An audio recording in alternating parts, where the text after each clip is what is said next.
darlings, it's Michaela.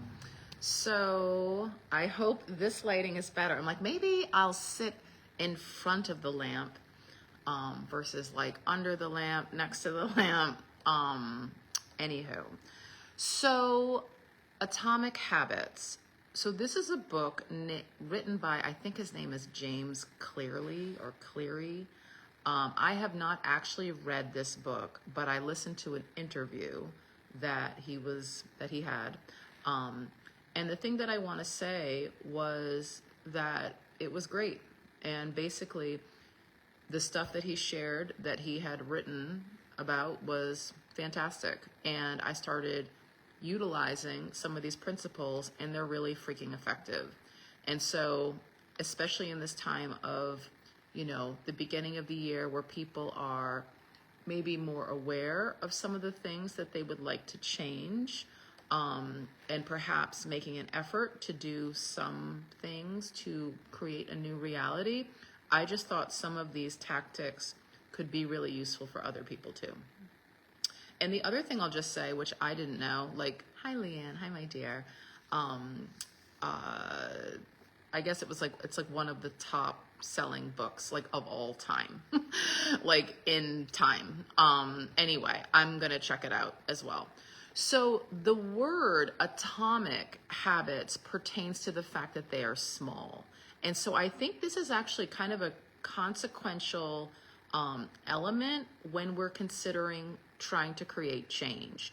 So I think a lot of us, we want overhauls, right? I want to lose 50 pounds. I want to double my income. I want to, move somewhere. I want to get married. And so we have these kind of top of the mountain aspirations. And what often ends up happening is we either don't know how to get from the bottom to the top, or the next step feels intimidating, overwhelming, like too much. So the first thing that all principles kind of lead to is the fact that if you want to create change, do something teeny tiny. Do something that isn't the thing, but that pertains to the thing. And so I shared a little post the other day, just kind of giving some examples. And it's like, if the gym is your thing, it's like, don't expect yourself to go to the gym 3 times in a week, 4 times in a week, even once in a week if you haven't been going. It's like, what's one teeny tiny thing you can do that just sort of starts to move you in that direction? Like putting out your sneakers, considering what you might be wearing. And the thing that I think is so beautiful about this is that it's so low risk. It's so low investment, and it's so low, like brain power wise, so low to the degree that we can do it. So whatever that is for you, what's one thing that pertains to that is so reachable, that is not the actual thing. It's not balancing your budget every week. It's like setting up a clean Excel spreadsheet and then shutting the computer. And so the thing that's so awesome about this is when we start to do these things, then we actually start to identify as being a person who does these things. I'm not going to explain this supremely well because I haven't read the book, but maybe we all want to. But what that does is it starts to reinforce this identification, which is a very powerful thing to leverage when we want to create change. If we are the type of person that has these things, but that does these things, we will ultimately have these things. So, in no certain order, just a few things, maybe I'll go back to the thing that I was going to say. So one thing, so kind of along these lines of these atomic habits, basically it's setting the bar super freaking low, so low that we're not going to object to it, so low that it's easy to keep up. So it's like, even if for like 2 weeks, all you do is like put your sneakers out or consider what you're going to wear to go to the gym or whatever. It's like when we keep doing this stuff that is attainable, we create a feeling of momentum. And if we do it for long enough, 2 weeks, 2 months, we actually start to feel a level of confidence. We start to trust ourselves that we can do this again. We could, oh, you know what? I could drive to the gym. He gave an example of someone that would get dressed and drive to the gym and then turn around and come home.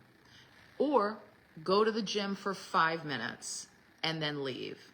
And so when we do this, it's like we start to kind of, what do I want to say, get comfortable with the idea and kind of realize that like one more little extra step is not that big a deal.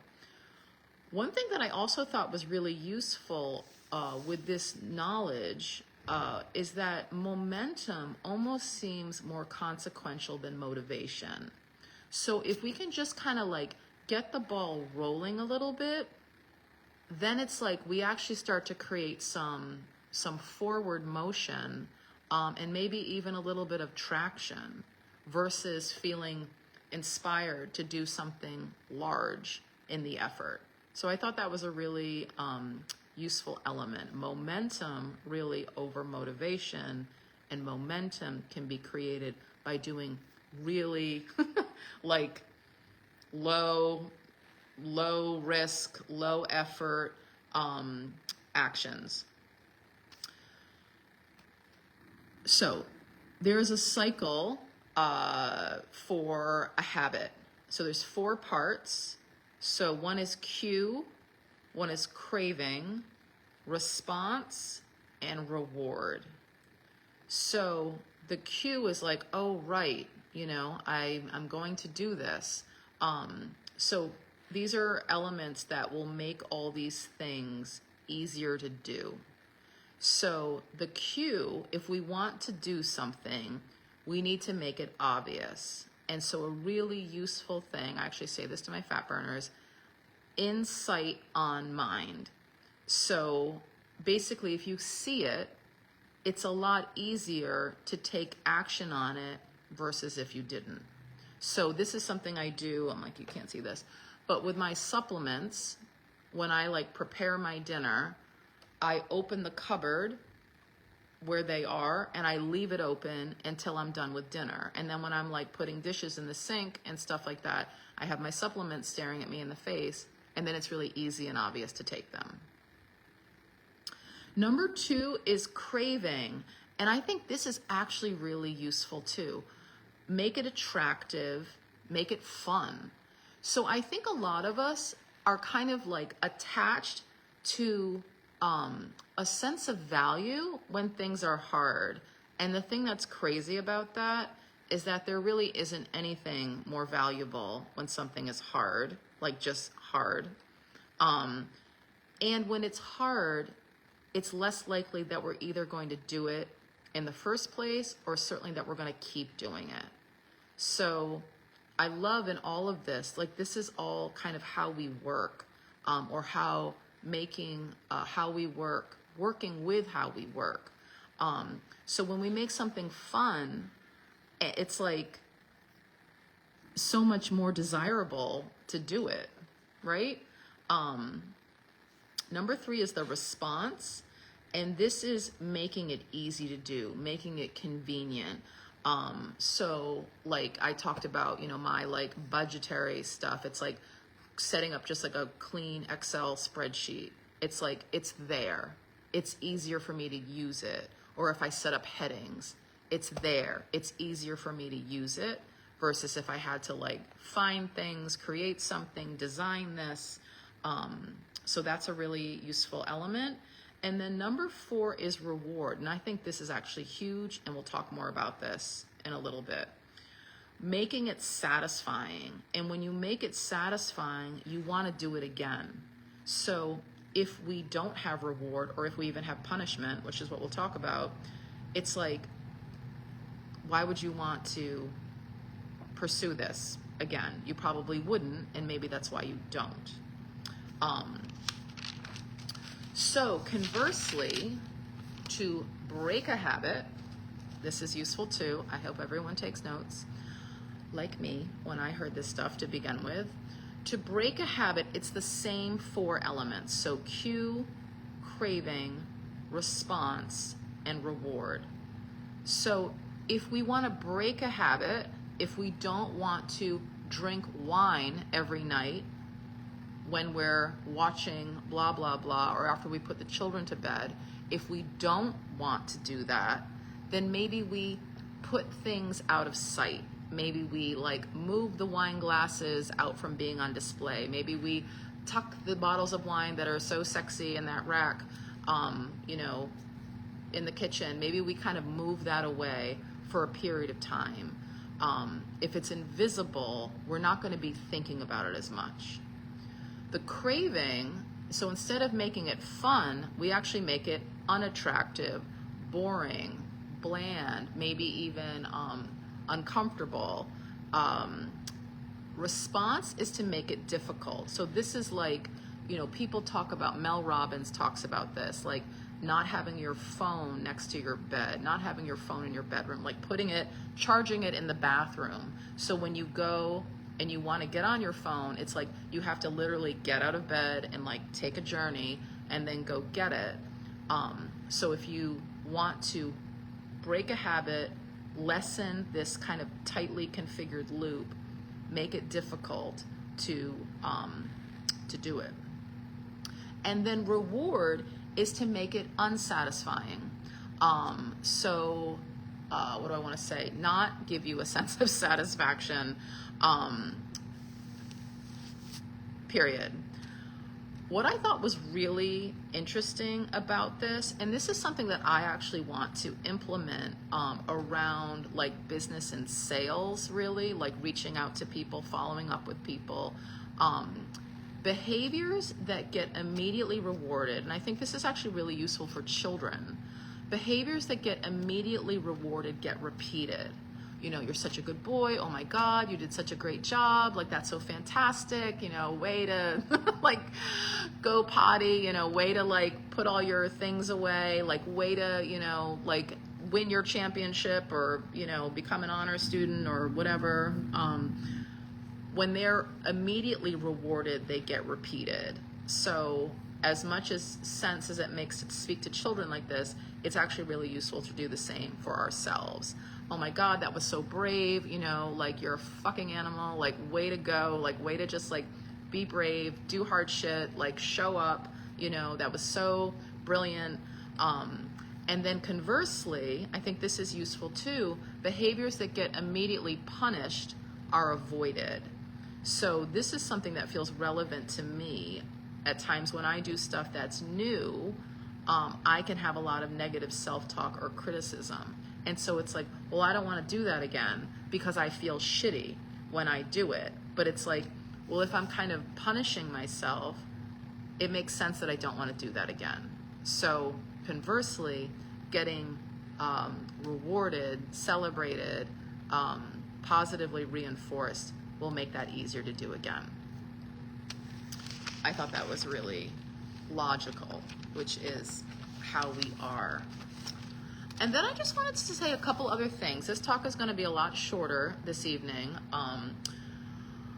So a few things. I thought this was kind of a gem. So I don't know if it's a division of the Marines or the Navy SEALs, but part of their approach is to have a positive outlook no matter what the scenario is. So this was so surprising to me. So like a team of pretty like focused, intense, life or death situation dealing individuals are groomed to have a positive outlook no matter what the scenario is. Additionally, that is a group of individuals that will review their mission, their day, for what went well first.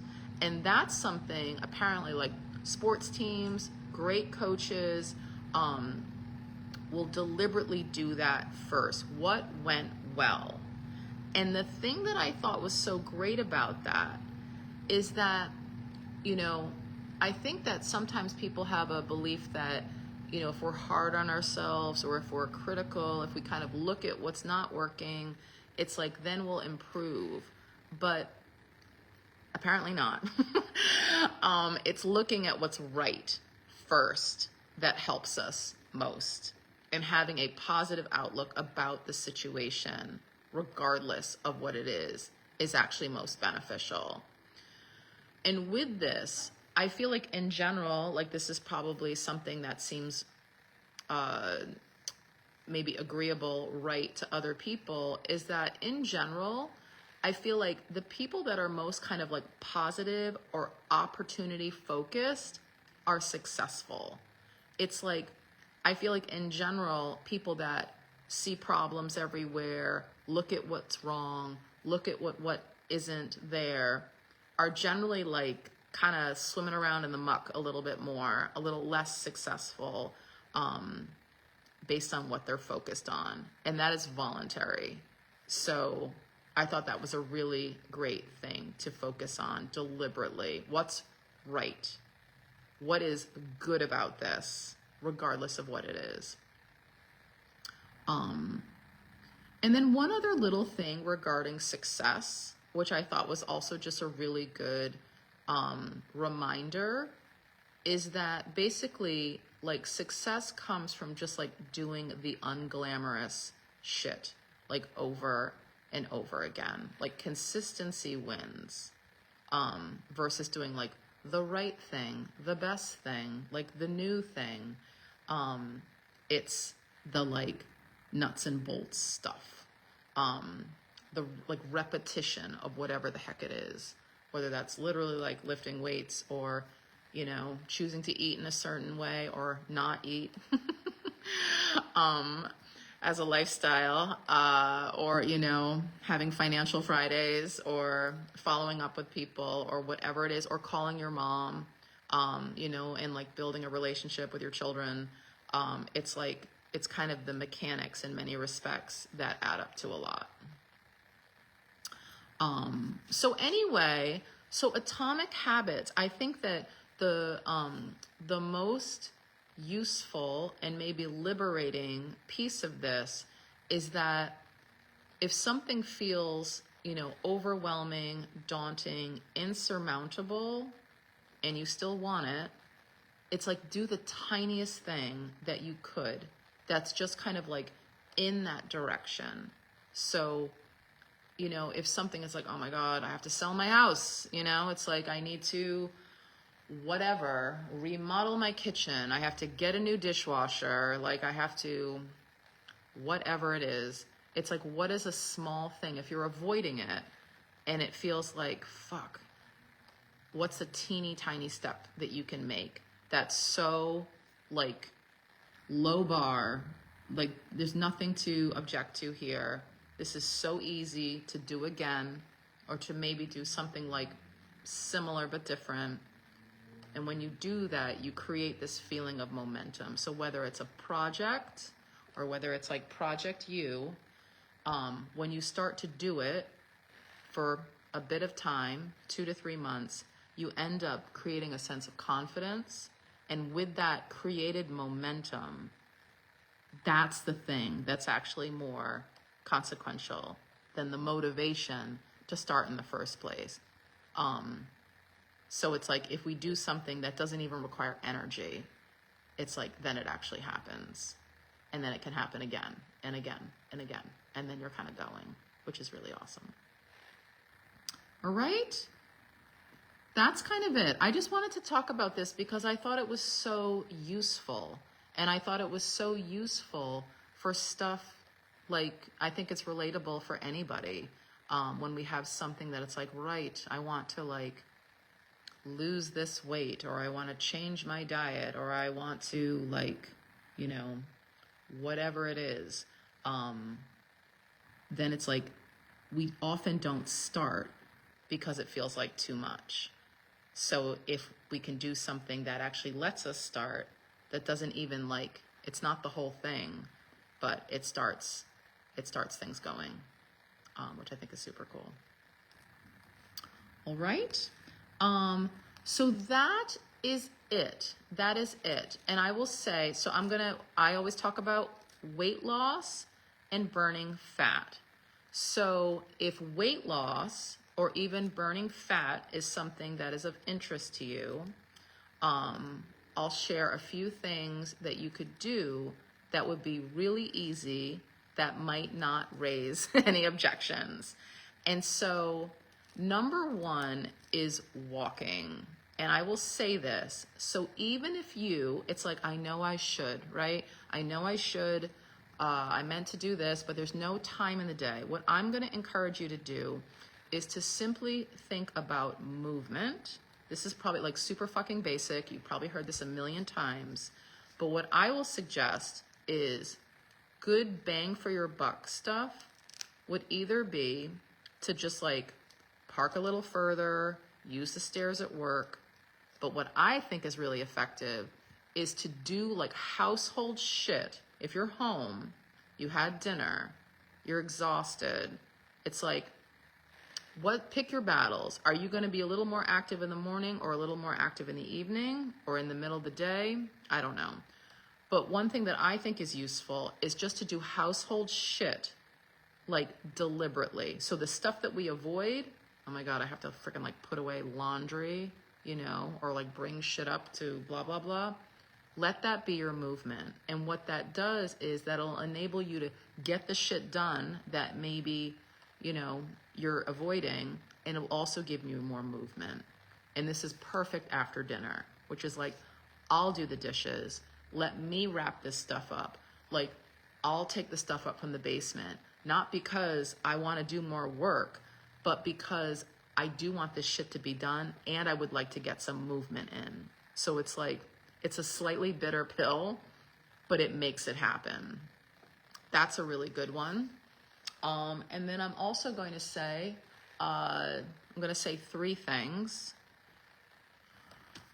Eating less often. And what I want to say with this is, so say you like typically, I love to have like an apple in the afternoon, in between blah, blah, blah. The reason why we don't want to raise insulin is because it stores fat. So when you have it out of your system, you actually give yourself a fighting chance to use the fat that's on your frame. The more insulin we have in our system, the more health-related issues we have, including different types of cancer, obviously things having to do with diabetes. We also have less energy. What else is terrible about insulin? It's a more inflammatory system or situation in the body. So if we can give ourselves space in between our meals, even if we're eating 3 times, fat burners eat twice or once, or sometimes not at all, if they're boosting, like some of them are right now. Some people are breaking their fast at like 42 hours. Amazing. When you're capable, you can do incredible things when you're running off of your own fat. Anyway, so even if you're like, I love chips, I love apples, I like, this in the afternoon, what I'm going to encourage you to do is to have it with one of your meals. So I think what a lot of people do is they think, I just can't have this shit. And if you really want the shit, have the shit with a meal. Okay? There's more to say on that. There's an amazing little guide that I made called the Busy Mom Hack Stack that could actually help with hunger between meals. I'll leave it below. It's $25. Get it. It's such a useful resource. And then the third thing I'm going to say is sleep. Again, like, shoot me. But what I'm going to encourage you to do is just to make it better. So, meaning that quality sleep is really like where it's at. So, if you have screens going, light pollution outside, like the television on, the person in your bed snoring, a dog, children, like as much as you can, if you have choice around this, minimize disruption, because what that will do is that will enable you to have more releases of human growth hormone in the night. Human growth hormone is consequential for weight loss. It's considered our fountain of youth. It impacts testosterone levels in a big way, collagen production. So if you like give a shit about your health, longevity, your waistline, or youthfulness, muscle mass, protect that crap. And one of the best times to have human growth hormone be released is while we're sleeping. So the things that I would really encourage people to do is to create a dark space and wear an eye mask. If it's like, hey, Michaela, I don't have blackout curtains. Neither do I. I just wear an eye mask. You can get something on Amazon. It's super useful. And then the other crazy thing I'll say is if you do have audible distractions, you have a partner that snores, you know, whatever, there's noise in the night, and you don't need to deal with it, wear earplugs. The more, put on white noise, the more you can have sound and deep sleep is when human growth hormone gets released.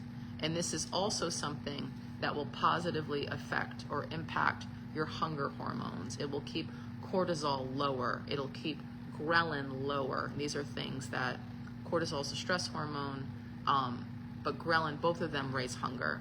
So it's like if you have shitty sleep, often we're hungrier because of that.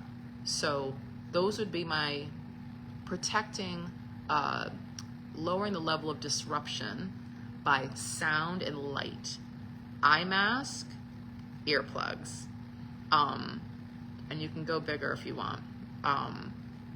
But those would be my 3 things, okay? That's in the world of fat burning. Move a little bit more, just put the shit away in your house that needs attention, bring the stuff out to the garage, like be the one that does it just to get your movement in, even when you don't want to, because you want to get the fucking movement in, okay? 3 times a day or less we're eating food. If you're like, oh man, I want the snack, like have it at your next meal. Make your next meal earlier to have it when you want it. If you want some tactics to be less hungry between meals or to literally help with hunger, I'll attach it. Check out my Busy Mom Hack Stack. Inexpensive, super useful resource. And then better sleep. And really that means quality, depth of sleep, soundness of sleep. And so eliminating light with an eye mask, if you can do other things that are more straightforward than that, great. And if you're like, you know, this person next to me is so loud, like wear earplugs. This is not something to mess around with. Like when we are sleep deprived, it raises, it's like, I know it shortens life. Like that's kind of a big thing. Like when we consistently are under rested, that's when our body repairs itself as well as when we fast. Plus when we get 7 or more hours of sleep, that's when our thyroid is supported with consequential hormones. So again, I'm not always like the Mac Daddy regarding like going to bed at 9:30 or 10, but those 2 things, no noise, no light, just makes for better quality sleep. Okay? So I hope that was useful. I will attach that Busy Mom Hack Stack. I hope everyone gets it if you have yet to. And then if you are someone who is interested in losing weight in a way that amplifies your health and makes life easier, please consider getting your body into a fat burning mode. Especially if you're a woman over 40 who is dealing with perimenopause, menopause, estrogen issues, considering human, whatever, hormone replacement therapy, just know that this is actually an approach to eating that helps with estrogen balance. Insulin sensitivity helps with detoxification. It helps slow aging, helps with inflammation reduction, and then basically it enables you to comfortably eat less food more of the time. And that element of having a larger fasting window is so reparative for the body. Helps with collagen production, slows aging. It's amazing. All right, one-stop shopping. So I'll attach a sugar quiz below should you wish to check out what percentage of fuel you're predominantly using. Okay, it changes everything and creates a life that is a lot more free and flexible. Okay, that's it. Thank you so much for being here. I hope this was amazing. Please be in touch for any reason. Love to you, and until next time.